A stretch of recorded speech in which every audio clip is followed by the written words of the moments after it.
Oi pessoal, tudo bem? Então dando continuidade às nossas aulas, né? Só lembrando que na última aula a gente falou sobre o teste de hipótese para uma variável, né? Onde a gente utilizou a estatística Z, né? Para a gente poder aceitar ou rejeitar as nossas hipóteses, né? A gente vai continuar falando sobre isso, né? Só que agora a gente vai falar sobre o teste T de Student. A gente vai primeiro falar dessa análise de uma variável, né? Vocês vão ver que é muito semelhante com o que a gente já fez anteriormente, só que agora ao invés de usar uma curva normal padrão para calcular as nossas probabilidades, a gente vai utilizar uma curva T de Student. Né? E a gente vai ver agora o porquê que a gente vai usar a curva T de Student e não mais a normal, tá bom? Então, esse é um teste para média, né, com variância desconhecida. Então, só para a gente relembrar aqui, né, aqui a gente tem uma curva normal, né, então, por exemplo, nesse caso a gente tem as médias amostrais, né, então só para a gente relembrar que essa curva com as médias amostrais é como se a gente tivesse então a nossa população, né, que a gente quer fazer inferência em relação a todo esse conjunto da população, a gente vai retira algumas amostras, né, que seriam então o nosso conjunto amostral e faz uma média, né? E se a gente fizer isso várias vezes, né, só para a gente relembrar, por exemplo, se a gente fizer isso centenas de vezes, né, a gente vai ter uma curva, um padrão, né, de resposta, mais ou menos como o que a gente está olhando aqui nessa curva normal, tá bom? Ou seja, algumas vezes a gente vai encontrar valores muito altos de média e outras vezes valores muito baixos. Mas isso a gente vai acontecer com uma probabilidade pequena, tá?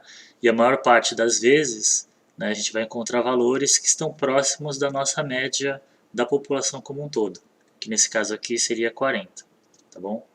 Então, só para a gente relembrar, né, dessa forma, que é para a gente definir uma curva normal padrão, né, que é essa estatística Z. Né? A estatística Z, só para a gente relembrar, é simplesmente a gente pegar, né, cada valor da nossa média amostral, tirar da média da população que a gente quer comparar, né, e dividir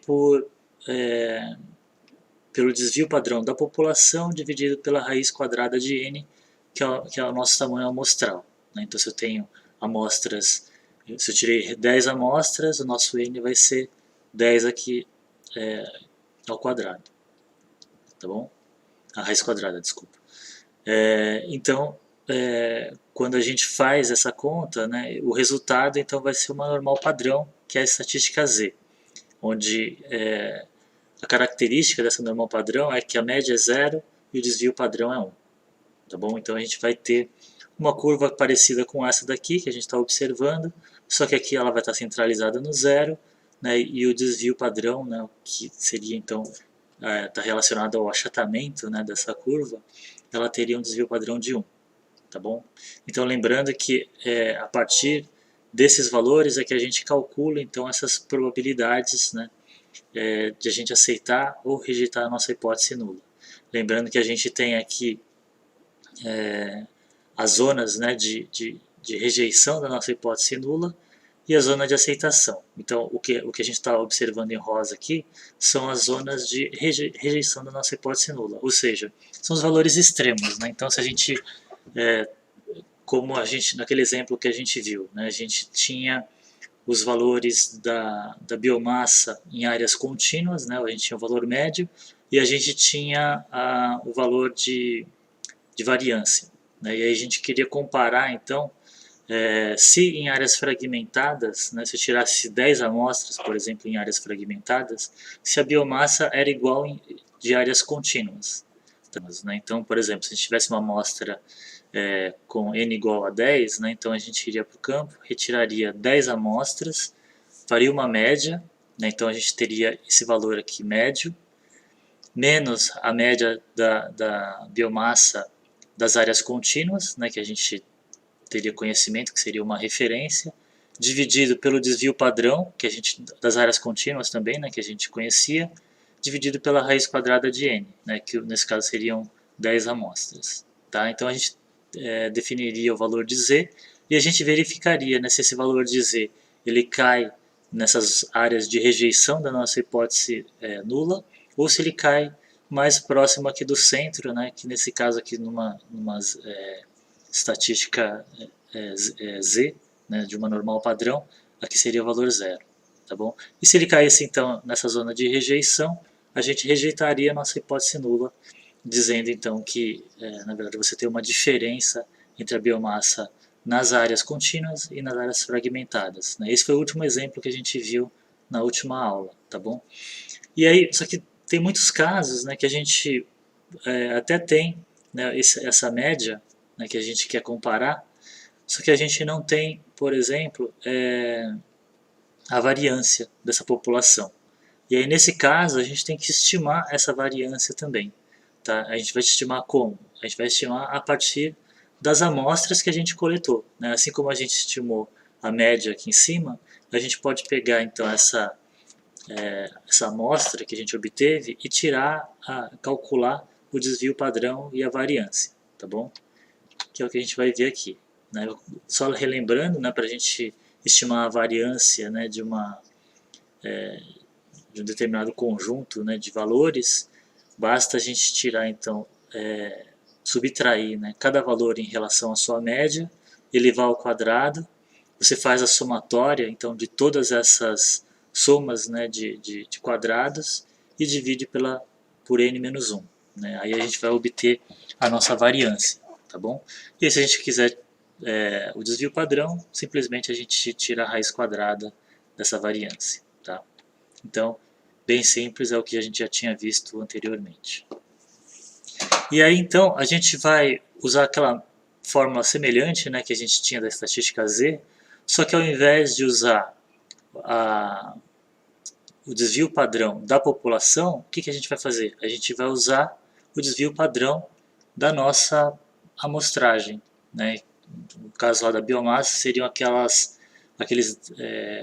os 10 valores que a gente obteve, né, das áreas fragmentadas. Né? A gente tira então esse desvio padrão e substitui aqui nessa fórmula. Se a gente observar o restante, né, das variáveis dessa fórmula, elas são semelhantes, na verdade iguais, né, o que a gente encontra aqui da estatística Z, tá bom? Só que a diferença é que aqui, né, quando você tinha o desvio padrão da população, a gente tinha então uma distribuição, né, da densidade de probabilidade com um formato normal padrão, né, aquilo que eu já mencionei, que a média era 0 e o desvio padrão 1. Quando a gente utiliza o desvio padrão das amostras, a nossa curva, ao invés de ser a normal padrão, ela vai ser a curva T de student, com n-1 graus de liberdade. Tá? Então essa é a diferença. Então na realidade, a partir daqui, né, a forma como a gente faz a inferência em relação à população é muito semelhante. Simplesmente a gente vai usar essa curva T de students ao invés de usar a curva Z da normal padrão. Tá? Então o restante é muito semelhante com o que a gente já fez.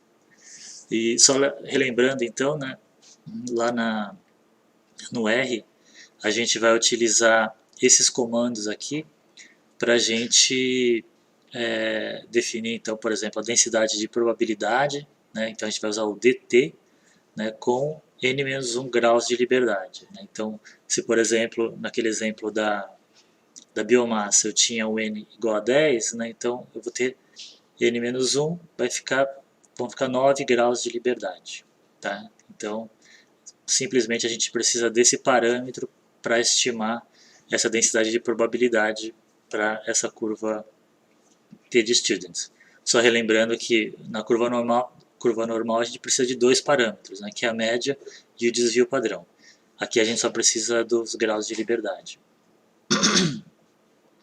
Então, lembra que para a gente calcular as probabilidades associadas, né, a partir do momento que você tem ali o valor de t, você pode calcular as probabilidades, então, que é o pt, né, essa função que a gente vai usar no R. O RT, né, para quando a gente quer uma variável aleatória, né, que é randômica, é como a distribuição T. E o QT é o contrário, né, do PT, que na realidade você tem então a probabilidade e você quer descobrir o valor de T no eixo X, tá bom?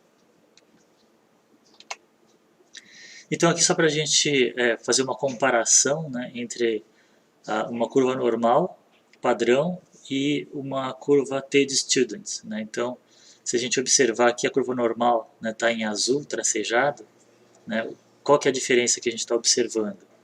Ela está mais alta aqui, né, e aqui as probabilidades no canto elas são menores, né? O que isso significa? Significa que as probabilidades de acontecer esses valores extremos é menor, né, do que numa estatística T de student. Significa que a estatística T você tem uma variação maior, tá? O que a gente chama de caudas mais pesadas, né? Porque as probabilidades elas acabam sendo maiores, né? Aqui nas extremidades, tá? Então essa é uma diferença e que vai fazer vai significar uma diferença importante, né? Na hora de fazer o teste de hipótese, tá bom? E aí só relembrando também, né? Que quando a gente tem um N mais alto, né? Quanto mais alto for o nosso N, na verdade, mais essa nossa curva T de student, ela vai se aproximar de uma normal padrão. Então, na realidade, se você tem um N bastante alto, né, então significa que você você poderia usar tanto a estatística Z quanto a estatística T de students para calcular as probabilidades, porque esses valores seriam muito próximos, tá? Então, por exemplo, se você tiver um N amostral mais do que 30, por exemplo, os valores vão ser muito parecidos entre a estatística Z e a estatística T, tá bom? E aqui só para a gente pegar então um exemplo, né, para a gente aplicar então essa estatística T de students, tá? E além disso, né, eu vou pegar esse exemplo e vou mostrar para vocês uma simulação para a gente verificar então como é que funciona, né, para a gente definir esses valores de probabilidade, da densidade de probabilidade da estatística T de students. Então eu vou fazer uma simulação onde eu vou coletar amostras, né, com n igual a 10, por exemplo, e aí a gente vai construir, né, lá no R a distribuição de probabilidade com base no que foi observado nessa retirada dessas amostras. Tá? Então a gente vai fazer uma simulação do que aconteceria se a gente fosse para o campo e coletasse centenas de vezes várias amostras, né, e cada vez a gente estimasse a média, né, a partir dessas amostras. A gente vai definir essa curva T de students, tá bom? Bom, então o exemplo é esse daqui, né? Então parcelas de 1 hectare de florestas uma determinada região apresentam riqueza média de 100 espécies de árvores. Né? Foram coletadas 10 amostras de 1 hectare em uma área onde houve corte seletivo no passado. Com base nesses dados, é possível dizer que a riqueza dessas áreas é menor do que uma área intocada? Né? Considere o nível de significância de 5%. Então, ou seja, a gente está comparando uma área de floresta que nunca foi manejada, né? E aí a gente tem esse valor, né, da quantidade de espécies nessa área intocada, e a gente quer saber se em áreas que houve corte seletivo, se essa riqueza ela é menor do que uma área intocada. Né? Como teve corte seletivo e foram feitas retiradas, a gente espera que possivelmente, né, você tenha uma diminuição da riqueza. Então a gente quer fazer essa comparação. Tá? E aí a gente foi para o campo, coletou essas amostras, né, e obtivemos esses valores. Né? E a gente quer saber se com base nesses valores a gente pode dizer que as áreas que tiveram corte seletivo têm uma riqueza menor do que em áreas intocadas. Então a gente vai utilizar essas hipóteses, né? A hipótese nula é de que não existe diferença, né, entre as áreas onde houve corte seletivo e as áreas onde não houve corte seletivo em relação à riqueza de espécies. Tá? E aí a nossa hipótese alternativa é de que as amostras de vegetação com corte seletivo apresentam riqueza menor. Nesse caso, né, como a gente está observando, a gente tem um teste unilateral, né, porque a gente só quer verificar se a probabilidade de onde teve corte seletivo tem uma riqueza menor do que em áreas intocadas. Né? A gente não quer saber se elas são simplesmente diferentes, a gente quer saber se ela é menor do que as áreas intocadas. Tá? Então a gente só vai olhar para um lado da distribuição T e não para os dois lados, né, como se a nossa hipótese alternativa fosse que simplesmente que as riquezas são diferentes. Tá bom? Mas antes, né, da gente resolver essa questão, a gente vai dar uma paradinha e a gente vai lá para o R, e aí no R a gente vai fazer uma simulação, então, só para a gente entender muito bem, né, como é que a gente, a partir, né, dessa fórmula, a gente consegue definir então essa curva T de student, tá? E a gente vai fazer então simulações, né, onde a gente vai coletar amostras aleatórias, né, de uma população, e a gente vai verificar que conforme a gente vai coletando várias amostras, essa curva T de students ela vai aparecendo, na verdade, mostrando, né, que de fato isso aconteceria também se a gente fosse para o campo e fizesse isso inúmeras vezes. Né? Então, a probabilidade de, ao acaso, né, a gente obter essa curva T de students. Tá bom? Então a gente vai parar aqui e a gente vai lá para o R agora para a gente dar continuidade. Bom, pessoal, então dando continuidade, né, agora a gente está aqui no R e eu já estou com os scripts prontos, né, esse script, né, eu vou passar para vocês, né, para vocês poderem acompanhar também e aplicarem, né, tudo que eu fizer aqui no R, né, no computador de vocês, tá bom? Então a primeira coisa que a gente vai fazer é fazer uma simulação de uma população, tá? Que nesse caso aqui, a gente vai fazer uma população que tem 10 mil indivíduos, tá? Onde esses 10 mil indivíduos, né, eles têm valor médio de 100 e o desvio padrão de 5, tá? Então, se a gente jogar aqui, ele vai criar para a gente, então, essa população que eu estou chamando de POP1, né, população 1, tá bom? Então, se a gente jogar aqui o POP1, a gente vai verificar os valores que foram gerados de maneira aleatória, né? Por isso que a gente está usando esse rnorm aqui, que esse R é de random, né, de aleatório. Então, ele fez de uma maneira aleatória, no entanto, seguindo uma probabilidade relacionada com uma curva normal, né, com média 100 e desvio padrão de 5. Tá bom? Então, a gente observa aqui, ó, todos os valores que a gente obteve, né? Então, ó, por exemplo, 10.8, 98.6, ou seja, a gente está verificando uma variação dentro dessa população, só que essa variação, né, ela vai rodar, vai girar em torno de 100 com o desvio padrão de 5. Né? Então, se a gente tirar uma média dessa população, a gente vai encontrar esse valor 100,0059. Né? Por que não deu exatamente 100? Né? Já que a gente entrou o valor 100 aqui. Porque, na verdade, são valores aleatórios. Né? Justamente porque tem o acaso, né, envolvido. Então, cada vez que eu fizer gerar esse POP1, na verdade a gente vai ter valores diferentes no final, na nossa média.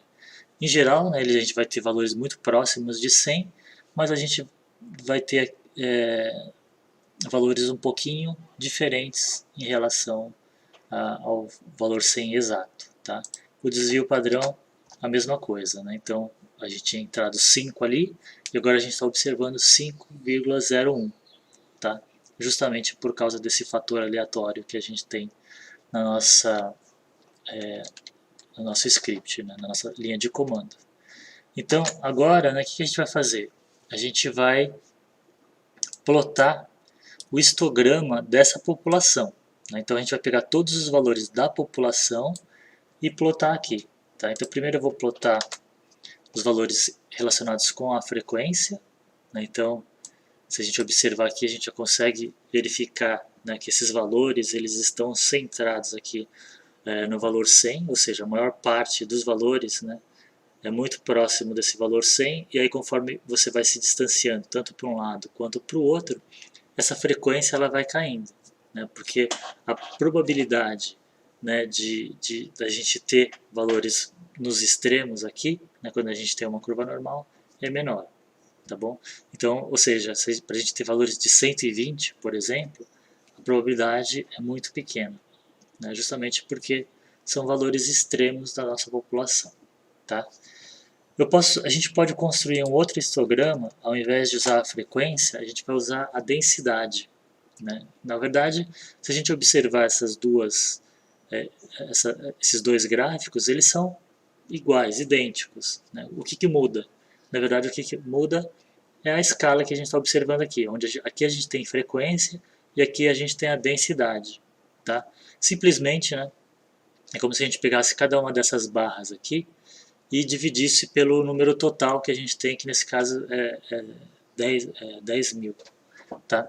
Então, fazendo isso, né, fazendo essa divisão, a gente vai ter o valor em densidade e não em frequência. Tá bom?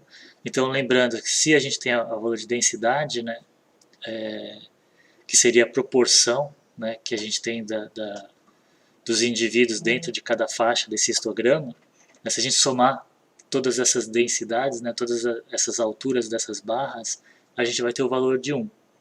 Tá?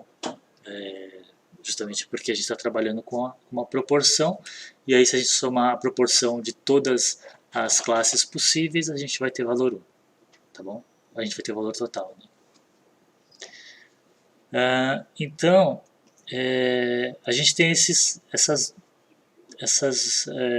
dois histogramas, né, para a nossa população. Tá?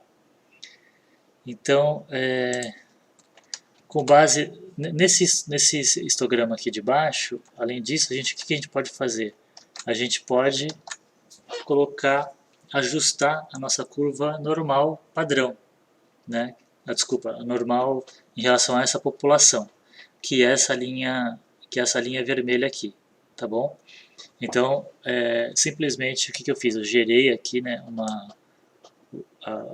um vetor x, né, que eu estou pedindo para ele variar de 80 até 120, né, que são os valores mínimos e máximos que eu tenho aqui no eixo x, tá? Então, divididos em valores e meio, né? Então ele começa no 80, depois vai 80.5, 81, 81.5, né, de meio em meio até chegar no 120, tá? E para cada valor de x, ele vai determinar então o valor de densidade de probabilidade usando uma normal, tá?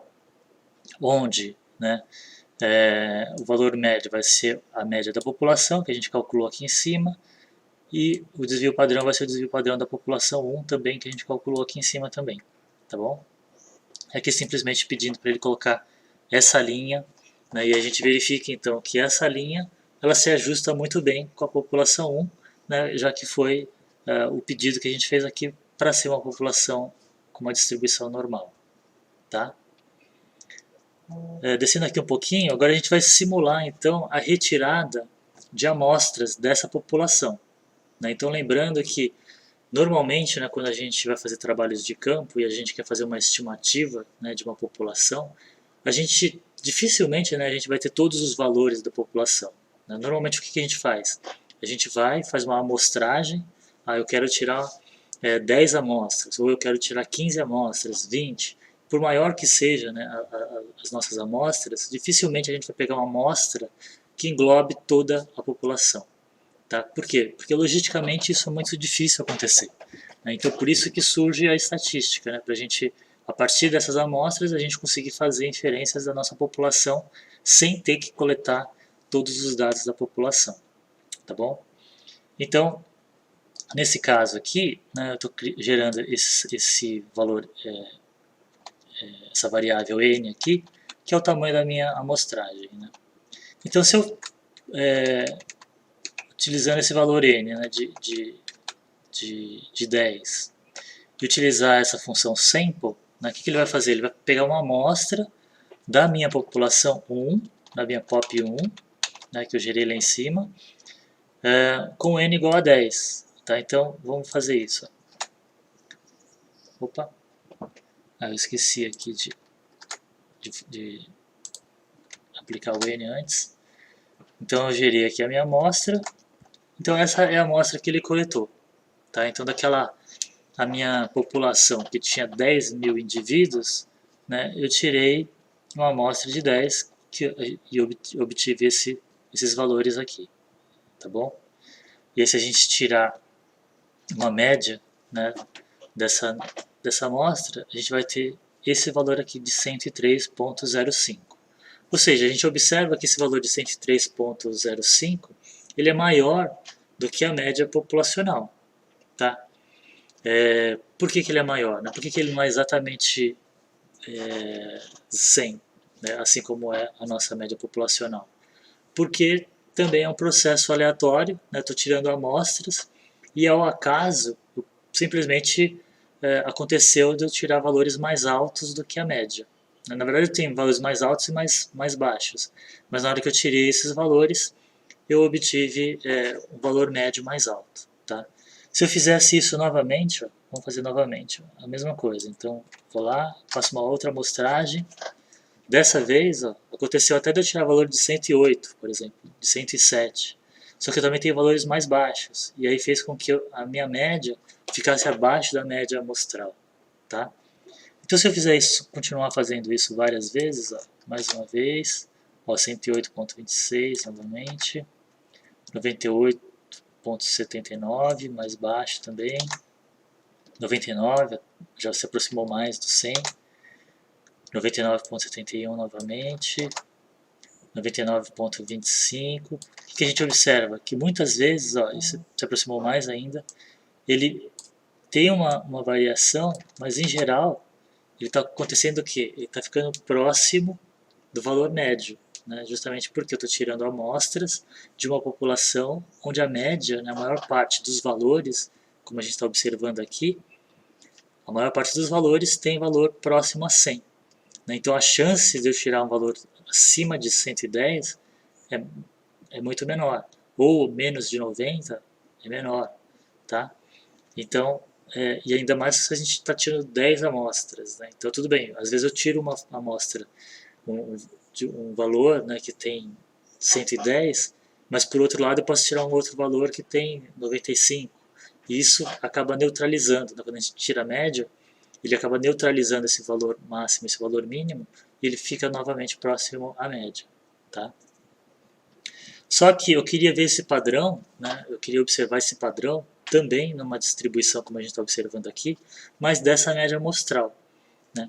E ao invés de eu fazer isso do que eu estou fazendo, né? Fazer isso 100 vezes, ou 500 vezes, ou 1000 vezes, né? O que eu posso fazer? Eu vou utilizar um comando aqui, uma linha, algumas linhas de comando, na verdade, aqui do R, né, que eu gerei, para gerar essas médias amostrais automaticamente. Né? Então, eu vou pedir para ele gerar 500 amostras, né? Então, ele vai gerar para a gente 500 amostras tiradas de POP1, né, com N de 10. Cada amostra ele vai tirar a média e vai salvar dentro desse vetor, dessa variável que a gente está chamando de médias.amostras. Tá? Então ele vai fazer isso automaticamente para a gente, exatamente o jeito que a gente estava fazendo aqui em cima, né, de 1 a 1, ele vai fazer isso 500 vezes para a gente. Tá? Então vou dar um Ctrl R aqui. E aí se a gente quer observar então essas médias das amostras, né, que ele fez, a gente pode selecionar aqui, por exemplo, dar um Ctrl R. Tá?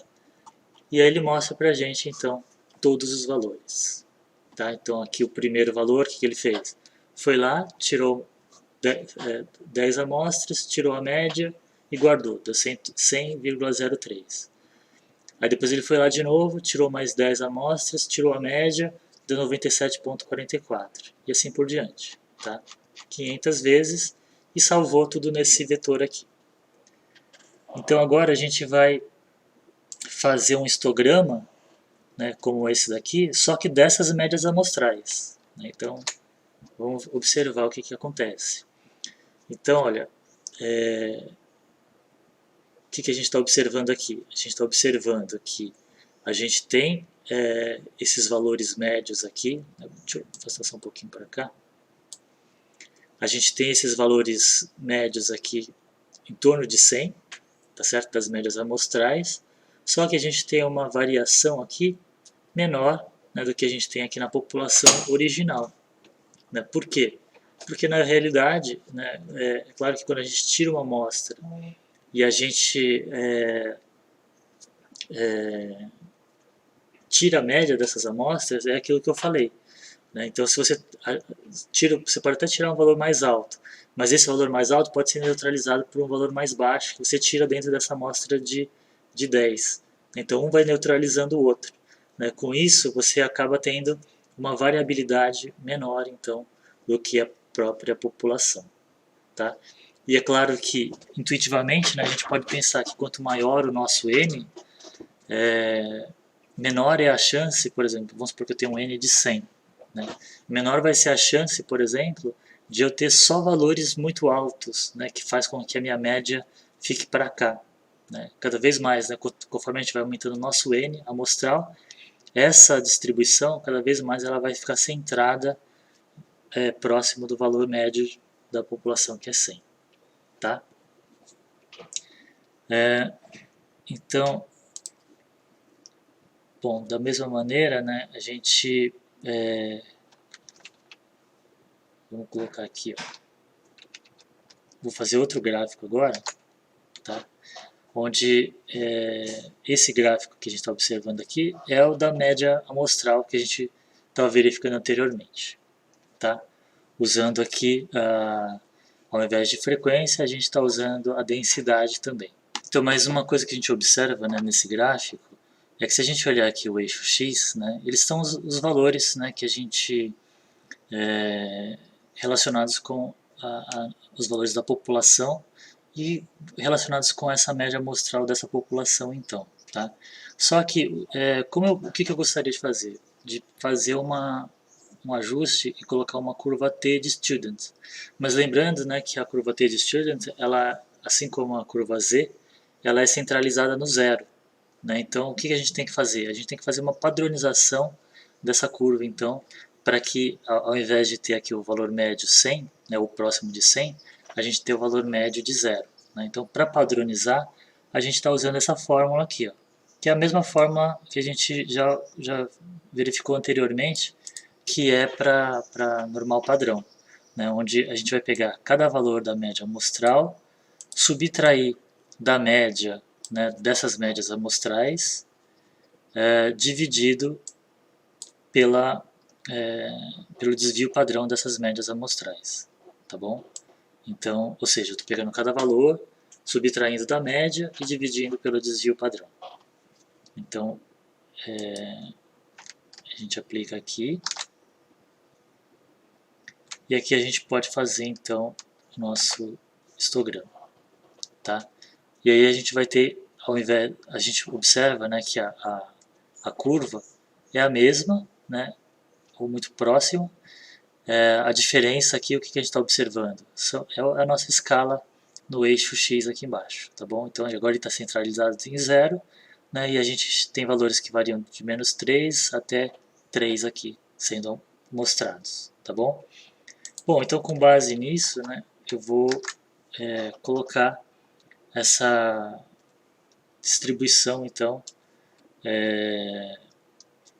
colocar essa linha, né, de distribuição, então, onde a gente vai ajustar uma curva T, né, de densidade de T, de x de menos 3 até 3, né, com n menos 1, ou seja, com 9 graus de liberdade. Tá? Então, eu já joguei aqui o y, vamos jogar aqui a nossa curva, então. O que a gente está observando aqui? Ó? Observem que essa curva a gente obteve dessa função dt. Né? Então a gente sabe que ela tem uma distribuição t de student, né, com 9 graus de liberdade. Né? Então a gente está comparando a distribuição que a gente obteve, da média amostral que a gente obteve, né, fazendo essa amostragem, né, ao acaso 500 vezes.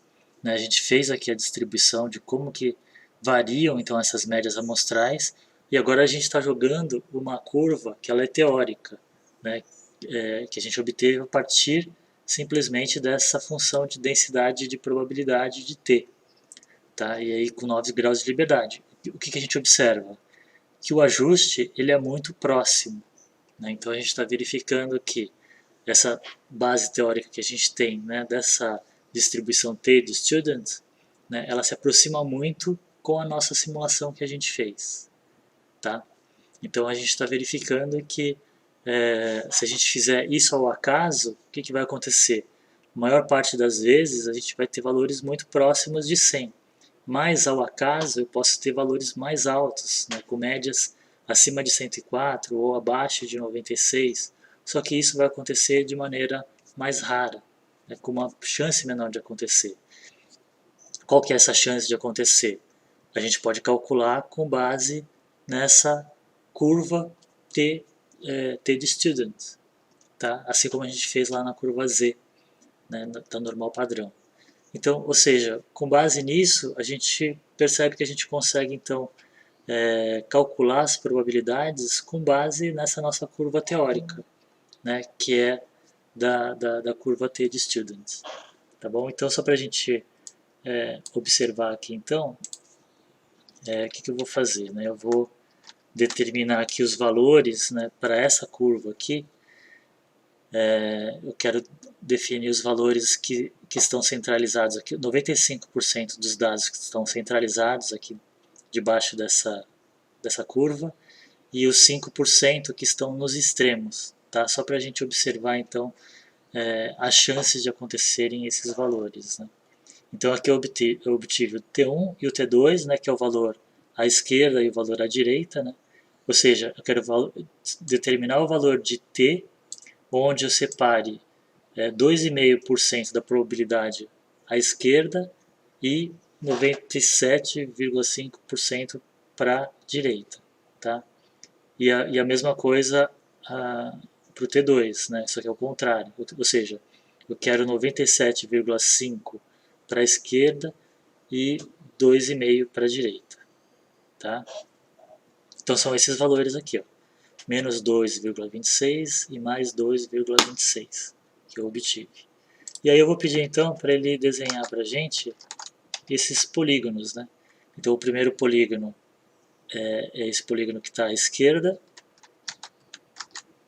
e o segundo polígono está à direita. Ou seja,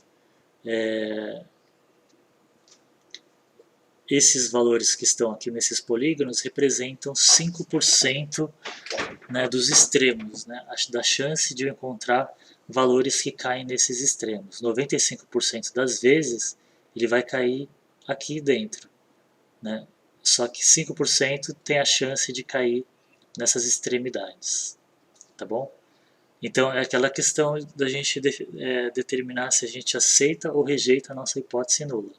Né? Então se a gente está comparando, né, uma população que a gente conhece, que a gente sabe a média, né, e aí a gente foi e coletou uma amostra com 10 indivíduos. A gente tirou a média amostral, e essa média amostral, né, quando a gente calculou o valor T, né, ela caiu nesse extremo aqui.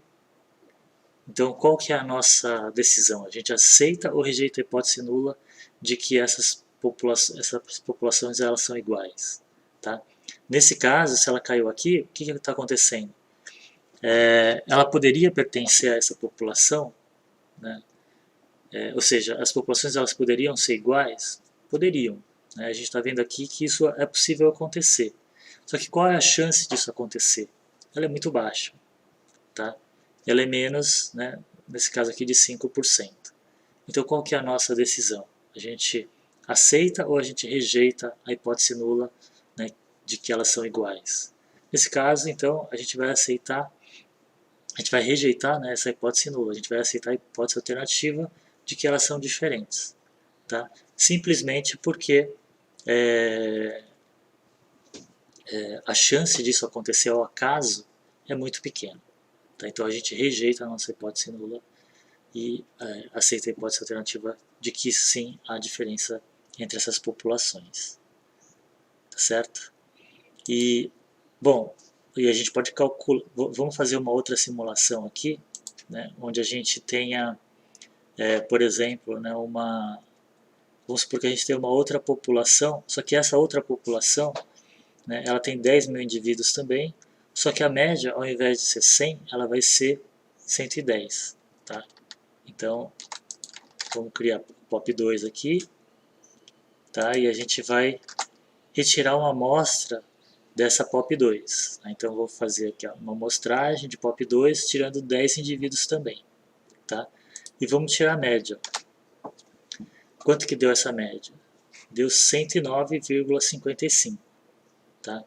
Então, se a gente observar esse 109, né, se a gente observasse com essa densidade aqui de probabilidade, o 109, o 104 está aqui, o 109 está para cá ainda, né? Ou seja, está muito longe, né? Mostrando que se a gente quer verificar se essa POP2, ela, quando a gente tirou essa amostra, né, ela é igual ou não a POP1, a probabilidade disso acontecer, né, se elas fossem iguais, seria muito pequena. Né? Então vamos calcular qual que seria essa probabilidade. Né? Então a gente vai pegar essa média que a gente calculou, né, 109, colocar aqui, menos 100, né, que é da população 1, dividido pelo desvio padrão da amostra de POP2, dividido pela raiz quadrada de n, tá? Que é, né, a nossa forma de calcular, né, como a gente observa aqui, a estatística T. Né? Simplesmente estou aplicando a estatística T. E aí a gente vai ver quanto que vai dar esse valor de T aqui. Ó, observe aqui, ó. É o valor médio, né, que a gente obteve do POP2, menos a média de POP1, dividido pelo desvio padrão, né, de POP2, dividido pela raiz quadrada de n, que é 10. Tá? Foi o que a gente fez aqui. Então, vamos calcular aqui, esse T observado deu 5,56. Tá? Esse 5,56 a gente vai observar aqui, ó, onde é que ele fica. Se a gente observar, ó, esse valor ele tá para cá ainda. Ele não está nem aparecendo no gráfico de tão pequeno que ele é. Ou seja, a probabilidade, né, de ser o acaso é muito pequena. Né? Então, vamos observar aqui qual que é essa probabilidade. Tá? É de 0,0003. Né? Então, ou seja, realmente é uma probabilidade muito pequena, justamente porque, na verdade, realmente são populações distintas. Né? Uma tem a média 100, a outra tem a média 110. Então, a gente está verificando como que a gente consegue determinar, né, que, de fato, são populações diferentes.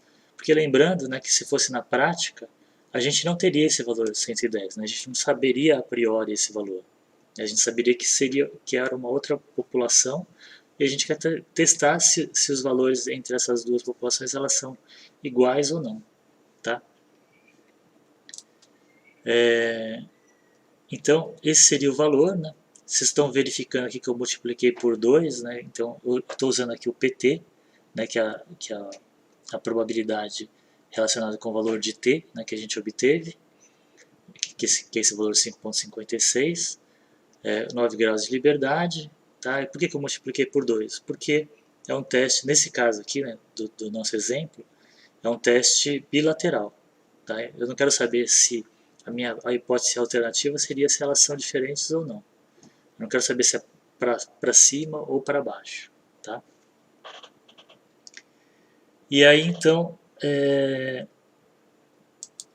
se a gente quisesse, né, fazer isso usando essa forma t.teste, né, que é a estatística t, no R seria mais fácil, né, então a gente pega simplesmente a nossa amostra POP2, fala que a gente quer comparar, né, com uma população que tem a amostra 100 e a gente quer saber se elas são iguais ou não. Então a gente dá aqui um Ctrl R e aí o R calcula tudo para a gente. Né? Ele calcula o valor de T, graus de liberdade 9 e o valor de P. Né? Se a gente observar aqui, ó, é o mesmo valor que a gente obteve aqui em cima. Tá? Aqui ainda ele calcula para a gente o intervalo de confiança, né, para essa estimativa desses valores, e aqui o valor médio, né, 109,55 que a gente obteve lá em cima também. Tá? Então, com base nisso, a gente pode dizer que essas populações, de fato, elas são diferentes. Tá? Tem valores médios diferentes. Tá certo? Então, vamos voltar lá para os slides, né, e aí a gente vai dar continuidade ali. Bom, pessoal, então vamos voltar nesse exemplo, né, para a gente aplicar o teste T para uma variável, né, quando a variância da população ela é desconhecida. Né. Então, só relembrando aqui, né, a gente tem florestas que são intocadas, né, que tem média de espécies, né, de árvores com 100 espécies, né, média de riqueza. E aí a gente quer saber se em áreas onde teve corte seletivo, né, se essa riqueza ela é menor ou não em relação a essas áreas intocadas. E aí a gente foi para o campo, coletou as amostras e a gente obteve esses valores aqui. Tá? Ou seja, a gente quer saber se essas áreas que foram manejadas, né, se elas ainda mantêm a mesma quantidade de espécies que áreas que são intocadas. Tá? Com o alfa, né, a chance do erro do tipo 1 com 5%. Tá? Então, a nossa hipótese nula é de que não existe diferença entre essas riquezas, né, das áreas intocadas e das áreas manejadas, mas a nossa hipótese alternativa é de que as áreas manejadas têm uma riqueza menor do que as áreas intocadas. Tá? Então é isso, né? A gente pode, se vocês quiserem, podem jogar, né, esses valores lá no R, mas simplesmente, né, a gente tem aqui as nossas amostras, a gente tem o valor da média da população que a gente quer comparar, que são as riquezas, né, das áreas intocadas. Tá? A gente vai calcular aqui as médias, né, da nossa amostra, a variância da nossa amostra, desvio padrão. Tá?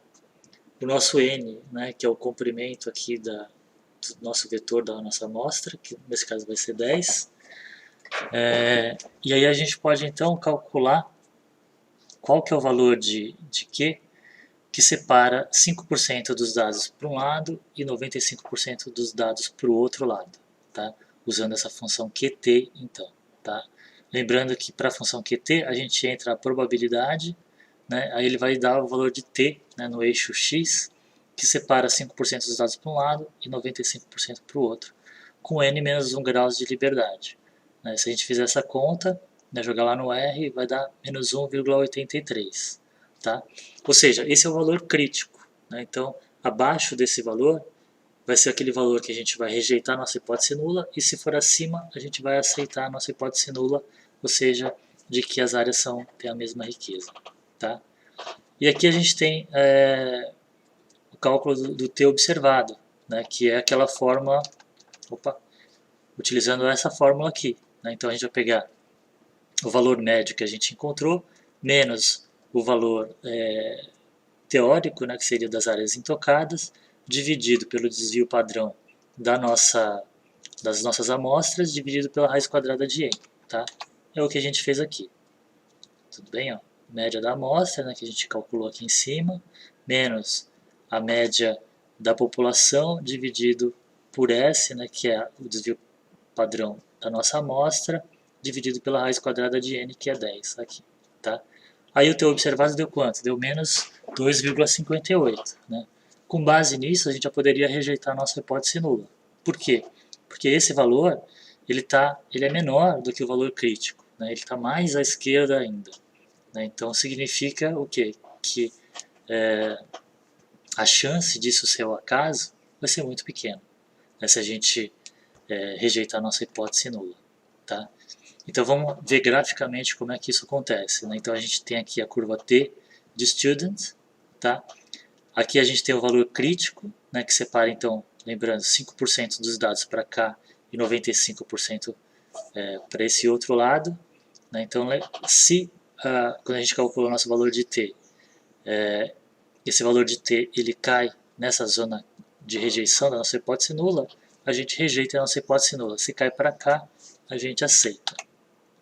E lembrando então que o nosso valor deu menos 2,58, ou seja, ele está mais à esquerda aqui do que o nosso valor crítico. Tá?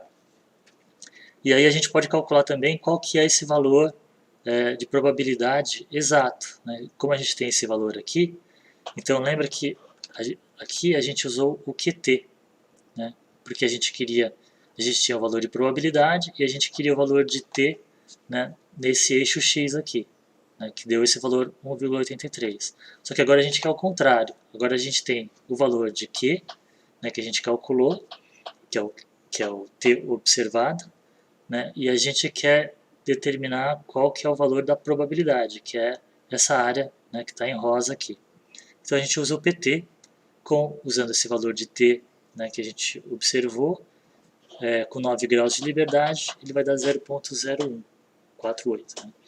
Ou seja, a chance, né, de acontecer valores como esse, ele vai ser por volta de 1%.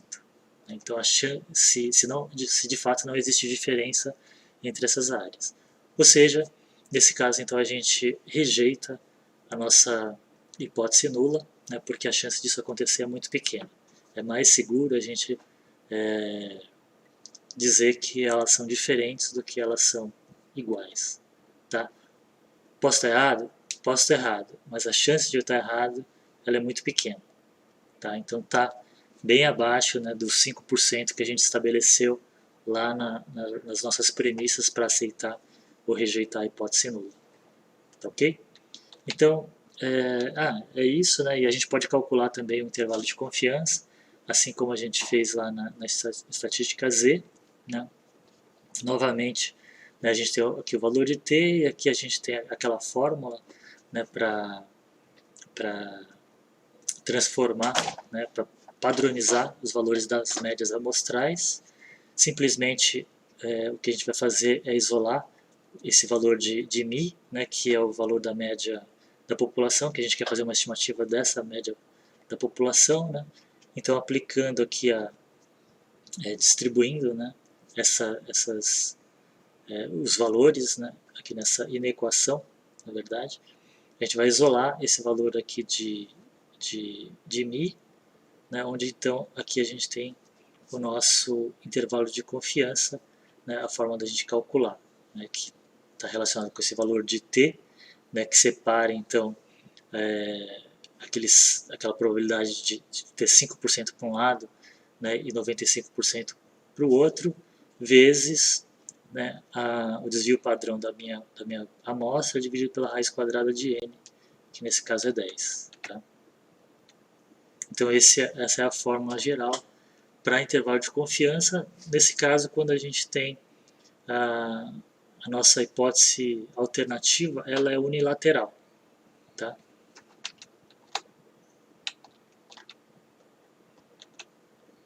Então nesse nosso exemplo, né, onde a gente tem uma média essa média de x é 96, mais 1,83, né, que é o valor que a gente obteve separando 5% da probabilidade para um lado e 95% para o outro. 4,9 é o desvio padrão dividido pela raiz quadrada de n. Tá? Então o nosso intervalo de confiança aqui, ele vai variar de menos infinito até 98,8. Tá? Ou seja, a gente observa aqui que ele não está incorporando o valor médio, né, da nossa população, que é 100, mostrando que de fato existe uma diferença ali. Tá? E se a gente fizer então lá no R, né, aplicar essa fórmula do teste T diretamente, então aqui no X a gente tem a nossa amostra, né, que é a amostra que a gente tem cada valor individual, a gente não tem valor de y, né, porque é de uma variável só. Aqui é o valor da nossa média da população, que é 100. Né, e a gente quer fazer um teste unilateral, onde a gente quer verificar se a média amostral ela é menor do que a média da população. Por isso que a gente está usando essa opção less than, né, o menor do que a média da população. Tá? E aí ele calcula para a gente todos aqueles parâmetros que a gente calculou, né, para aceitar ou rejeitar a hipótese nula. Né? Então o valor de t menos 2,5, 9 graus de liberdade, e aqui o valor de P 0,0148, que é o mesmo que a gente obteve ali. Né? Aqui o intervalo de confiança, que a gente também calculou, e aqui é o valor médio da nossa amostra, tá? Mostrando que, de fato, ele tem um valor menor do que a média da população. Bom, acho que para essa parte, né, é isso. Né? Então, eu acho que é interessante a gente começar com esse teste, porque é o teste que é muito semelhante com o que a gente já viu anteriormente, né, que é um teste de uma variável, né, onde a gente coleta a amostra de uma população e compara com a média de outra população. Né, e a gente quer saber se elas são iguais ou não. Tá? Por isso que ela é de uma variável apenas. E a gente pode fazer esse paralelo, né, entre a estatística Z e a estatística T. E a gente verifica que a lógica é muito semelhante. A única diferença é que, nesse caso aqui, a gente também não tinha, né, um valor da variância da população, então a gente precisava estimar. Né? E a partir do momento que a gente começa a estimar essa variância, ao invés de usar a estatística Z, a gente usa a estatística T, de student. Tá? Então, é uma outra distribuição de densidade de probabilidade. É isso que muda, na verdade, né? Mas a lógica, o restante da interpretação é muito semelhante. Tá? E a partir das próximas aulas, né, dos próximos vídeos, a gente vai ver, então, usando também a estatística T, né, ou seja, essa curva de probabilidade T de student, só que ao invés de ter uma única variável, a gente vai ter duas variáveis, duas populações. Né? Então, ou seja, a gente vai mostrar, a gente vai ter amostras, né, da população 1 e da população 2, e aí a gente vai comparar essas duas populações, se elas são iguais ou não. Ou seja, a gente não tem um valor teórico que a gente já sabe de antemão. A gente vai ter que estimar das duas populações e fazer uma comparação entre elas. Tá bom? Então, mas isso eu vou deixar para os próximos vídeos, vamos quebrar aqui, né, para o vídeo não ficar muito longo. Então, continuamos no próximo vídeo.